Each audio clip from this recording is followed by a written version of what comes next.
Alright guys, welcome back to another Master and Apprentice video. As you guys can see, you can't see actually, it's 12:30. And right now you might be thinking, why is he in a car by himself? Well, Athen's back. It's good to have him back here in our graces.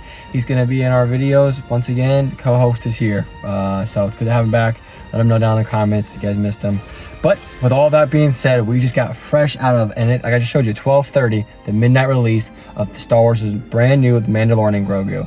Now it's been almost a decade since the last Star Wars movie, and while we cover all kinds of pop culture stuff, this channel started with Star Wars. It means a lot to us both personally. It has a big impact, and it's just something we both really feel is important to us. So seeing it in the midnight release, you know, first time in almost a decade is in itself, it's going to be hard for us to not be overly glowing about it, right? I got to put that 4 out there. I'm already really high off this moment, but I'll try to get my best review without being too biased. But just keep that in mind as we go into this. It's going to be a spoiler review. So if you don't want any spoilers, get out of this. We'll do our best not to give you the whole plot, but we are going to touch things. We're not going to try to avoid everything. So with all that being said, we'll give you our scores off the top, and then we'll get into kind of like overall what we thought, why we thought of it, and then we'll end the video. So after that, I'll let you start off with what your score is, and then we'll go from there. I'm going to give it an 8 out of 10. 8 out of 10? Okay. Yeah, I'm thinking probably like a 7 out of 10. I was very thoughtful going into this because I had heard not a lot of negative reviews, but a lot of people wary of this movie. Like, this is a show turned into a movie, and it's quite obvious why Disney's just doing this, right? Star Wars is a dying brand, right? It's not as popular as when they bought it, and they've got to return back to theaters, and they're just doing everything they can. And it's kind of obvious that's what they were doing with this movie. So people thought it could, you know, be lower quality because of that. And I gotta say, you do feel that if you've watched a lot of Star Wars shows, you've watched a lot of Star Wars movies, you do feel that it's not super simpatico with what the movies are and the shows are. There's kind of a blend with it. But also, this is the first time they've ever done something like this. It's a return to form, almost in a decade. It's not going to be perfect. And something I've always said, I really hate when fans are super critical of Star Wars movies, because all the Star Wars movies have huge problems, all of them. There's not a single Star Wars movie that is flawless, right? Revenge of the Sith is my favorite movie, closely behind Return of the Jedi. Those are 2 of my favorite all-time movies, but my 2 favorite Star Wars movies by far. Both of them have lots and lots of problems. And this movie's got all kinds of issues. But I gotta say, what it really hits at home is just a story in a galaxy far away. It didn't feel like it was trying to sell you something. It didn't feel like it was trying to do all of this nostalgia bait. It didn't feel like it was trying to completely cut throat with everything from the past and do its own thing. It felt like a good blend of what a Star Wars movie should be in 2026. I really enjoyed all the side characters. I felt like all the characters that were new additions, returns, you know, whether it was from Zeb, Sigourney Weaver's character, Rada the Hutt, all the side characters, the Intellons, which are like the little Babu Frick guys, I thought, or not Intellons, and Zellans, all of them were excellent. And then obviously the main characters, you've got the Mandalorian and Grogu. I loved it. All of the characters I didn't feel like were out of place. I didn't think they were overdone. I don't think they were pushed. I thought all the characters were really great. And in fact, that's what kind of carried it, was a lot of the characters and the relationships and the on-screen moments. You know, one of my biggest flaw with the movie, I would say, just ripping it off, I think this movie has a big pacing problem, and that's because it was a show and they're trying to cram what they had ideas for a TV show series for the last, you know, 5-6 years. They're trying to switch it into a movie. You're going to have some pacing issues, and I think, at least from my point of view, it was glaring. There's a lot of issues with, like, they speed up, they slow down, they speed up, they slow down. You could tell this was a series, an arc in the show. You could tell this was probably where an episode even ended in some scenes. It's like, okay, there's definitely some big pacing issues. I don't think it necessarily kills the movie, but it's very different, like that, just the feeling you get from it, than any other Star Wars movie. Yeah, I mean, I'm going to be honest, when I first left the theater, I was like, that's not what I was expecting, in kind of a negative way. And then it took me a few minutes, and I kind of just realized I was kind of expecting the wrong thing. I'm not sitting here trying to expect... It's called The Mandalorian and Grogu.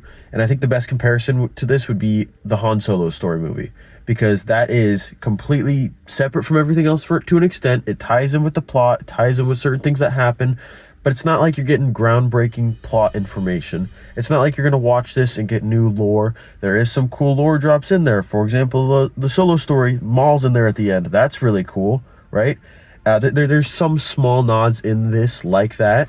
But if you're coming into this movie theater expecting to see groundbreaking plot, the next episode 10, you're not getting that. And I wasn't expecting that, but I was kind of hoping that, I guess, because this is a show. It almost feels like a bunch of adventures packed together, because that's what it is. It's a TV show put into a movie, a bunch of adventures. It's kind of cool. It's fun. I was also a little critical thinking about it initially because it was overly funny, but it's the Mandalorian and Grogu. Grogu has always been a funny character. That's just how it's gonna be. And what am I hating for? You know, it's something that I enjoyed. Like I laughed at it too. I was like, oh, it's not Star Wars. Yeah, well, it's something different. It's a change of pace. It's not gonna be everything else that it exactly was. So if you're coming into this wanting to see a regular Star Wars movie, it might not be the thing for you. If you want to see family friendly movie that's Star Wars, that happens to be Star Wars, this is a great family friendly movie. It's fun. You like the characters Mandalorian, you like the show Mandalorian, this is a great movie in my opinion. It's very fun. There's going to be a lot of criticism I'm expecting, just because this is not what A, or people are expecting, and B, people are wanting. Yeah, I think it's totally fair comparison with Solo, right? Solo is very self-contained. Like obviously connected with some characters, like Maul was put there in the end. Solo obviously is a huge character in the original trilogy, but for the most part, the whole movie and the story was very self-contained. This is pretty much the exact same. It's very self-contained, right? Even Rogue One wasn't really self-contained because it played into A New Hope, right? It connected dots from different movies and shows. This is very self-contained. All it really protrudes from is the Mandalorian show. So if you really didn't like Solo, you're probably gonna have a lot of issues with this movie being a Star Wars movie. I will completely make that point fair and obvious. But if you didn't mind Solo, like, yeah, that was a fun Star Wars movie. It's just again, like what Solo's called, a Star Wars story, then that's perfect. That's what this is. You know, I gotta say, for the first time in 8 years, I think fans are just gonna be happy to have a Star Wars movie.